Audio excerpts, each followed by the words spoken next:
এই ডিমগুলোর কাহিনী খতম, ফেলে দিতে হবে, মানে নষ্ট হয়ে গিয়েছে।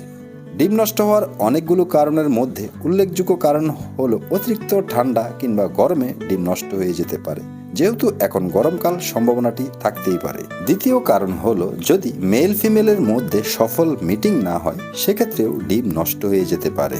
ডিম নষ্ট হওয়ার তৃতীয় যে কারণটি, এটা মোস্ট কমন এবং ইম্পর্টেন্ট, পুষ্টিজনিত ঘাটতি। পাখিদের যদি পুষ্টিজনিত ঘাটতি থাকে, সে ডিম ফার্টাইল হয় না, আর ডিম যদি ফার্টাইল না হয়, সে ডিম থেকে ভ্রূণ বা বাচ্চা হয় না।